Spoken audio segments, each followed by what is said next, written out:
नमस्कार, बहुत स्वागत है आप सभी का बीट डायबिटीज में। मैं हूं आपके साथ भावना शर्मा। डायबिटीज दुनिया की सबसे ज्यादा होने वाली बीमारियों में से एक है। भारत में ही करोड़ों लोग इस बीमारी से जूझ रहे हैं। इस बीमारी के मुख्य कारण खराब lifestyle, junk food, hormonal imbalance और हेरिडिटरी है। डायबिटीज के कई लक्षण हैं, जैसे कि प्यास ज्यादा लगना, थकान महसूस होना, बार बार पेशाब आना और वेट लॉस या वेट गेन होना। कैसे बचा जा सकता है इससे, ये समझने के लिए हमारे साथ स्टूडियो में मौजूद रहेंगे doctor Nikhil Tandon, professor and head department of endocrinology and metabolism, AIIMS new Delhi.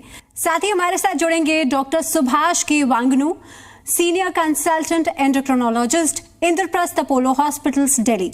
आप दोनों का बहुत स्वागत है कार्यक्रम में।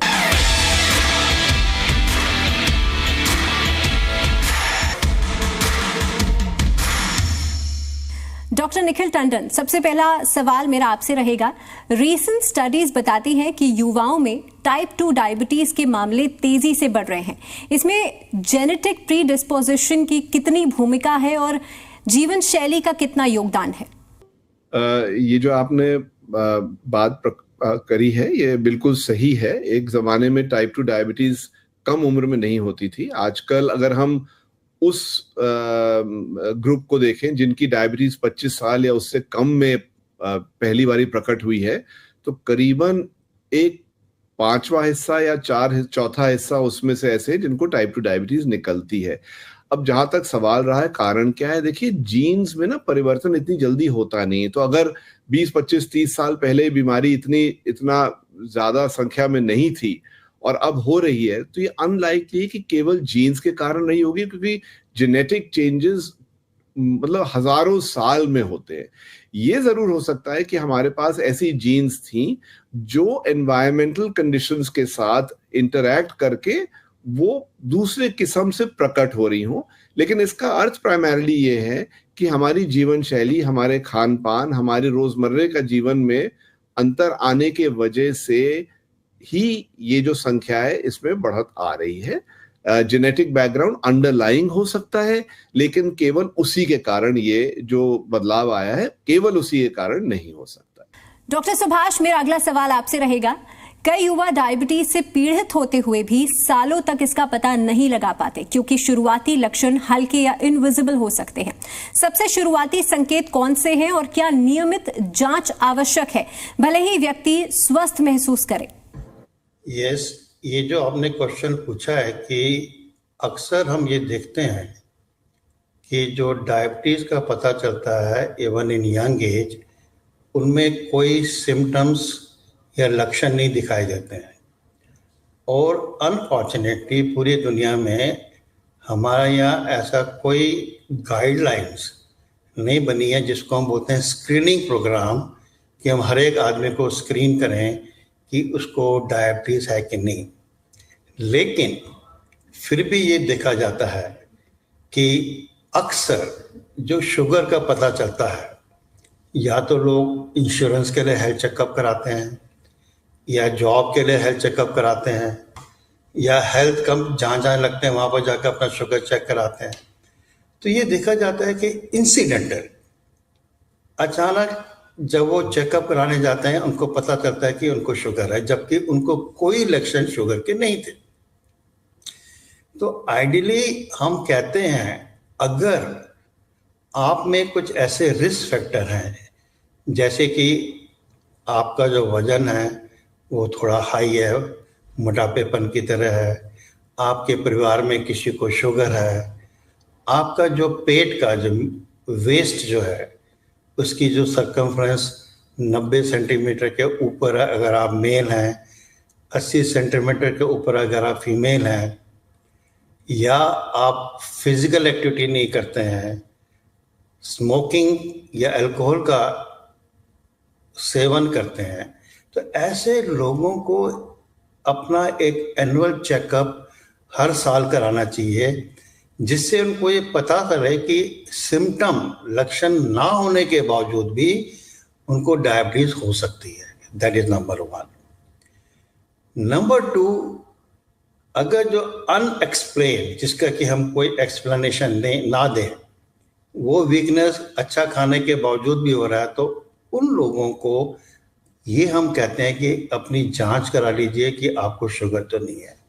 ये एक ऐसा लक्षण है कि जिसको लोग अक्सर इग्नोर कर देते हैं, स्ट्रेस है उसको। सिमिलरली आप बार बार यूरिनेशन के लिए जाते हैं, आपको स्किन इन्फेक्शन हो जाते हैं, आपको जेनेटल इन्फेक्शन हो जाते हैं, फिर फर्स्ट जो चेकअप होता है वो शुगर का करना पड़ता है, जिससे कि हम पता लगा सकें कि हाँ आपको डायबिटीज हुई है कि नहीं। डॉक्टर निखिल, अगला सवाल आपसे, युवाओं में डायबिटीज के अर्ली साइंस क्या हैं या सिम्टम्स क्या हो सकते हैं? देखिए, डायबिटीज के जो साइंस होते हैं वो उस पे निर्भर है कि कितनी जल्दी और कितनी मात्रा में शुगर बढ़ती है शरीर के अंदर। ठीक है, टाइप 2 डायबिटीज, जिसके बारे में पहले, क्योंकि आपका पहला प्रश्न उससे संबंधित था, टाइप 2 डायबिटीज आम तौर पे मतलब धीरे धीरे धीरे जाके प्रकट होती है हर पॉपुलेशन में और हर एज ग्रुप में। इसलिए टाइप 2 डायबिटीज में ये भी सिचुएशन हो सकती है कि हम किसी के घर जाएं, उनका टेस्ट करें और पता लगे कि उनको शुगर बढ़ी हुई है, लेकिन उन्हें कोई भी सिम्टम ना हो। टाइप 2 डायबिटीज जो यंगर एज ग्रुप में होती है उसमें सिम्टम्स होने की संभावना लेकिन ज्यादा होती है। ऐसा होता है कि क्योंकि हो सकता है कि वहां शुगर जो बढ़ी है या शुगर जिस रफ्तार से बढ़ी है वो अडल्ट या ओल्डर एज ग्रुप में जो टाइप 2 डायबिटीज होती है उससे अलग होती है। टाइप 1 डायबिटीज में तो ये इनवेरिएबली प्रकट होती है, साइलेंट टाइप 1 डायबिटीज नहीं होती है। तो टाइप 1 डायबिटीज और अधिकतर पेशेंट जो type 2 diabetes younger age group में है उनमें जो सिम्टम्स होते हैं वो काफी हद तक कॉमन हो सकते हैं। और वो सिम्टम्स इसलिए होते हैं कि शरीर में शुगर की मात्रा बढ़ी होती है। शरीर एक तरफ से प्रयास करता है खून में जो रक्तचाप में शुगर होती है उसको कम करने की, तो वो कैसे बाहर निकालेगी शुगर? वो पेशाब के रास्ते निकालेगी। पेशाब बनाने के लिए हमें पानी चाहिए, तो पेशाब की मात्रा बढ़ती है, पेशाब के जरिए हमारा शुगर शरीर से बाहर जाता है। उसी तरह से क्योंकि शरीर में उस शुगर की मात्रा बढ़ रही है लेकिन उसका प्रयोग नहीं हो पा रहा है सेल्स में, ऑर्गन्स में, तो वो ऑर्गन्स बहुत शुगर होने के बावजूद भी उनको भूख लगती है। तो शरीर में इंसान को भी भूख लगनी शुरू हो जाती है, क्योंकि अजीब सी बात है, वैसे तो शुगर बढ़ी हुई है लेकिन वो शुगर का प्रयोग नहीं हो पा रहा है, इसलिए भूख भी बढ़ सकती है। और इतना सब होने के बावजूद क्योंकि वो ऊर्जा शरीर में इस्तेमाल नहीं हो पा रही तो वजन कम हो सकता है। तो वजन घटना, प्यास लगना, भूख लगना, बार बार पेशाब आना, ये तो हमारे स्टैंडर्ड लक्षण है। उसी प्रकार से और लक्षण भी होते हैं, जैसे इन्फेक्शंस हो जाना है, क्योंकि जो हमारे शरीर में व्हाइट सेल्स होते हैं उनका इन्फेक्शन से लड़ने की क्षमता में गिरावट आ जाती है। अनफॉर्चुनेटली टाइप 2 डायबिटीज में एक और प्रॉब्लम जो हो सकती है कि कई सालों तक लक्षण ना होने की वजह से वो अंदर ही अंदर चलती रहती है, और जो कॉम्प्लिकेशंस होते हैं, कई बार ये पहली बारी डायबिटीज जब प्रकट होती तब तक कॉम्प्लिकेशंस भी हो सकते हैं, जो हमारी छोटी छोटी ब्लड वेसल्स में हो सकते हैं, जिसकी वजह से आंख की रोशनी पे या गुर्दे पे असर पड़ सकता है, या फिर कभी कभार दिल का दौरा या आपको फालिस भी पड़ सकती है। बट ये रेयर है, लेकिन टाइप 2 डायबिटीज में ये जरूर हो सकता है कि हमें पता ही नहीं लगा हमारी शुगर बढ़ी थी और सीधे ही ये कॉम्प्लिकेशन है, जटिलताओं से हमारा पहली बारी हम मेडिकल अटेंशन को हम पहुंचते हैं। तो डॉक्टर सुभाष, हमने सिम्टम्स की बात कर ली है।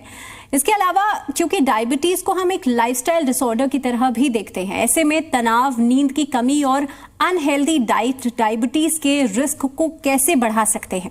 आजकल की युवा पीढ़ी जो है, अगर अल्ट्रा प्रोसेस्ड फूड का जो ज़्यादा इस्तेमाल करते हैं, अब हम ये कहेंगे अल्ट्रा प्रोसेस्ड फूड का क्या मतलब हुआ? अल्ट्रा प्रोसेस्ड फूड होता है जो कि पैकेज्ड, जैसे कि आपको चिप्स हो गए, ये नेचोस हो गए, जो पैकेज फूड होते हैं they are ultra processed. Frozen meat हो गया, फ्रोजन जितने भी फ्रोजन वेजिटेबल्स होते हैं, अल्ट्रा प्रोसेस्ड फूड। इसमें क्या होता है कि इसमें जो कैलोरीज हैं वो इतनी होती हैं कि जिसका आपको पता नहीं चल सकता है।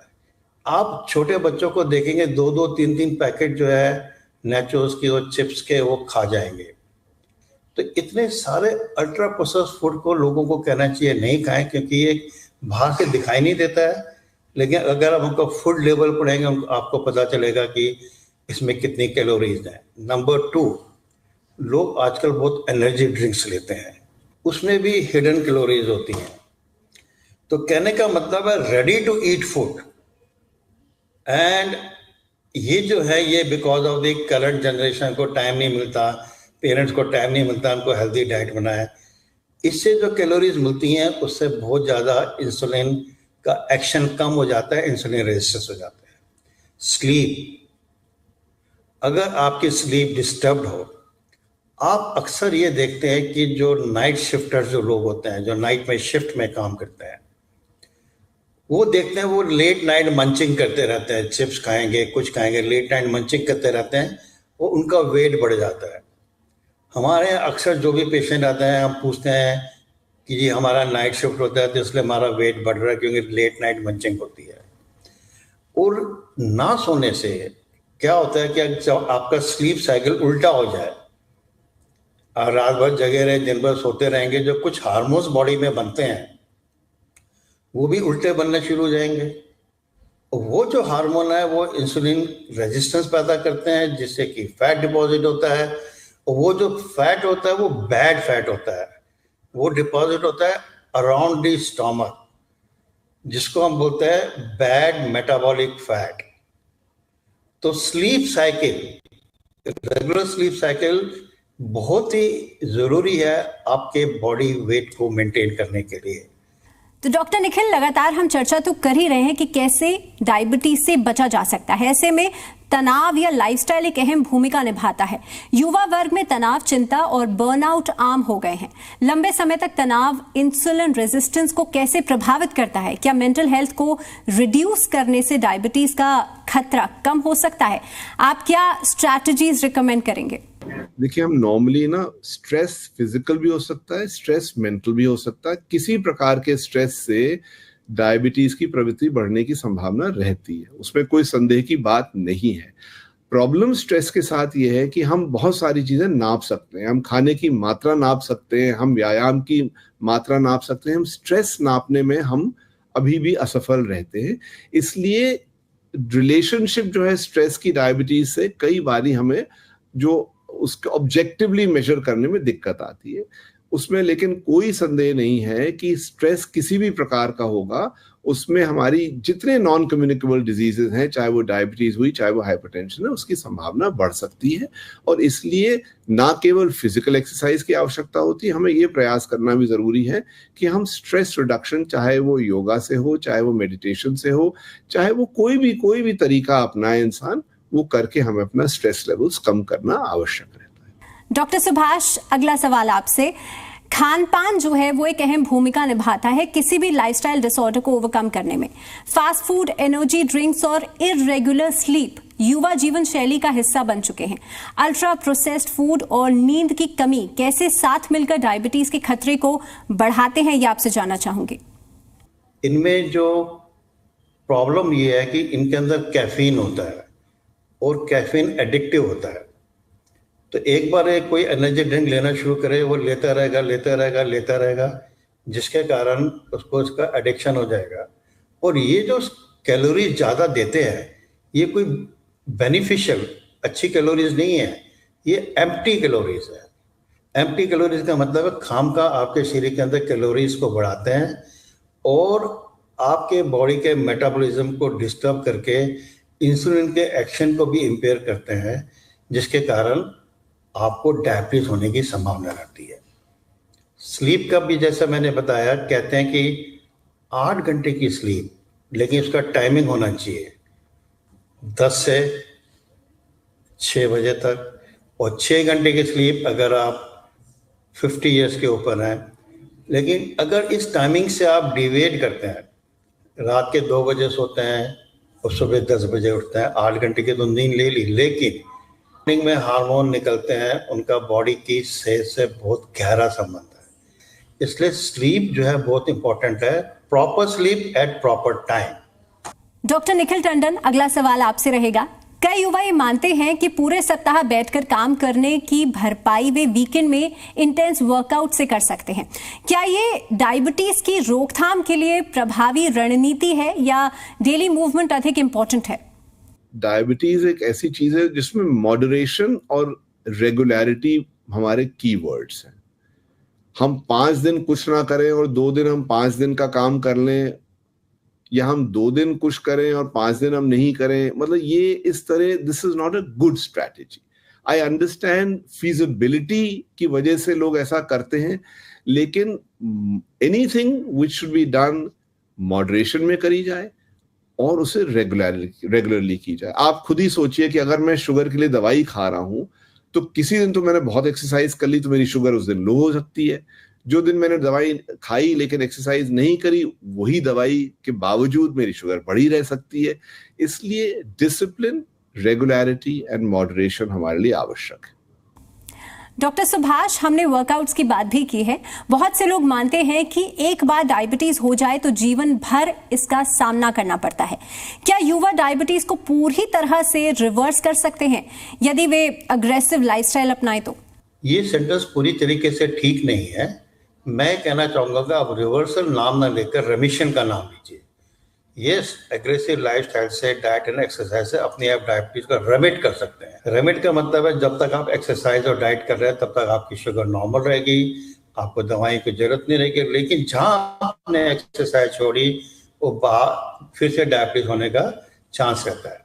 तो कहने का मतलब है डायबिटीज का कोई क्योर नहीं है, रिवर्सल नहीं है, बट अपनी लाइफस्टाइल से आप इसको रिवर्स नहीं, रेमिशन में ला सकते हैं, जो कि एक बहुत इंपॉर्टेंट चीज है। डॉक्टर निखिल टंडन, डायबिटीज लंबे समय तक स्वास्थ्य को कैसे प्रभावित करता है और अर्ली अवेयरनेस क्यों इंपॉर्टेंट है ताकि हम खास लाइफस्टाइल अपना सकें? तो टाइप 2 डायबिटीज, यानी मैंने जिक्र किया था, साइलेंट हो सकती है, क्योंकि आवश्यक नहीं कि शुगर इतनी बढ़ जाए कि हमें उसके सब लक्षण महसूस हो जाए। प्रॉब्लम इससे होती है कि अंदर ही अंदर इसके दुष्प्रभाव आते रहते हैं और इसकी वजह से कॉम्प्लिकेशंस आ सकते हैं। वो कॉम्प्लिकेशंस जो हमें वैस्कुलर कॉम्प्लिकेशन होते हैं वो स्मॉल ब्लड वेसल्स पे भी हो सकते हैं और लार्ज ब्लड वेसल्स के जरिए भी हो सकते हैं। और ये कॉम्प्लिकेशंस आज की तारीख में हम अधिकतर इरिवर्सिबल होते हैं। इसका मतलब है जो जटिलता आ गई होती है उसको रिवर्स नहीं हम कर पाते, उसको आगे बढ़ने से हमारे रोकने का प्रयास हम कर सकते हैं। ये जो कॉम्प्लिकेशंस हैं वो आंख के जो रेटिना, आंख का जो पर्दा है उस पे असर कर सकता है, जिससे आंख की रोशनी पे असर आ सकता है, गुर्दे पे आ सकता है, जिससे हमारे गुर्दे से प्रोटीन निकल सकता है, गुर्दे का फेलियर हो सकता है, नर्व्स पे हो सकता है। ये तो छोटी वेसल्स से हो गया। और बड़ी वेसल्स वो हैं जो हमारे हार्ट को जाएंगी, जिससे हार्ट अटैक हो सकता है, हमारी ब्रेन को जाएंगी जिससे स्ट्रोक हो सकता है, और हमारे जैसे हाथ और पैरों की ब्लड वेसल्स में जा सकता है जिसमें पैरों में अल्सर और गैंग्रीन होने की संभावना रहती है। तो लॉन्ग टर्म साइड इफेक्ट्स बहुत सिग्निफिकेंट होते हैं। इसलिए डायबिटीज पकड़ी जानी चाहिए और उसको कंट्रोल में रखना चाहिए ताकि ये लॉन्ग टर्म साइड इफेक्ट्स ना आए। डॉक्टर सुभाष, अगला सवाल आपसे रहेगा। युवा अक्सर स्मूदीज, ग्रैनोला बार्स और प्रोटीन शेक्स को हेल्दी मानते हैं, लेकिन इनमें छुपी हुई शक्कर बहुत ज्यादा होती है। हेल्दी फूड दिखने वाले उत्पादों में सबसे ज्यादा दोषी कौन है और लोग मिसलीडिंग लेबल्स को कैसे पहचान सकते हैं? जैसे ग्रैनोला बार्स जो होते हैं ना, जिसको कि हम कहते हैं उसमें ग्रेन बार्स होते हैं, और जो स्मूदीज आपने बताया, स्मूदीज लोग बनाते हैं जैसे कि स्ट्रॉबेरी की स्मूदीज बना दी, बनाना की स्मूदीज बना दी, एप्पल स्मूदी बना दी। लेकिन प्रॉब्लम क्या है कि स्मूदी बनाते समय वो उसमें या तो थोड़ा बहुत हनी डाल देंगे या मैपल सिरप डाल देंगे, जो कि एक प्रकार से आपको स्वीटनेस का मज़ा देगा। लेकिन इनको डालने से जो इसकी जो कैलोरीज है बहुत बढ़ जाती है। और जैसा कि मैंने पहले बताया, स्मूदीज ना बना करके अगर वो फूड आप वैसे ही खाएं, उसमें इतनी कैलोरीज नहीं मिलेगी जितना कि स्मूदीज में डालकर आप पिएंगे। उससे इनकी कैलोरीज की मात्रा बहुत बढ़ जाएगी, क्योंकि एक तो क्रश होकर उसके अंदर का जो नेचुरल शुगर है वो मिल्क में मिल जाएगा, उसकी कैलोरीज बढ़ जाएगी, थोड़ा मिल्क की कैलोरीज आ जाएंगी, थोड़ा बहुत Honey, maple syrup, artificial sweetness की कैलोरीज आ जाएगी।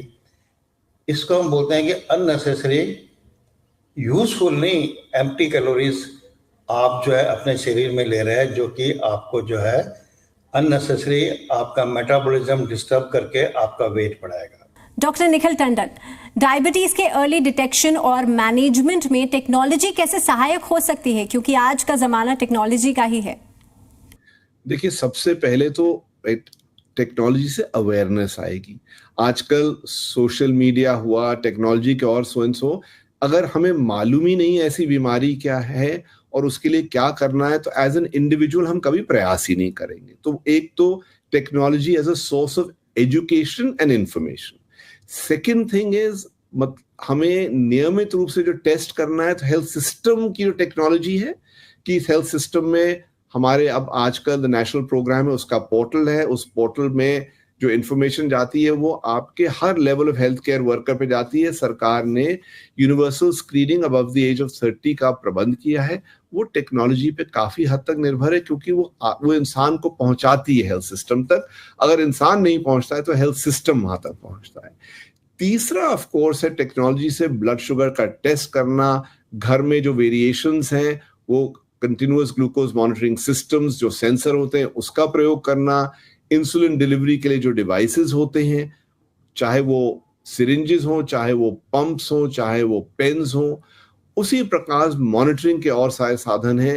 एंड जो सॉफ्टवेयर बने, जो एल्गोरिथम्स बने, जिसके जरिए ना केवल ये इंफॉर्मेशन यूज करी जा सकती पर इससे इंसान को फीडबैक मिलता है। सो टेक्नोलॉजी एक काफी सेंट्रल रोल प्ले करती है, ना केवल डिटेक्शन में, मॉनिटरिंग में और कंट्रोल में। डॉक्टर सुभाष वांगनू, दर्शकों के लिए आपका अंतिम संदेश क्या होगा?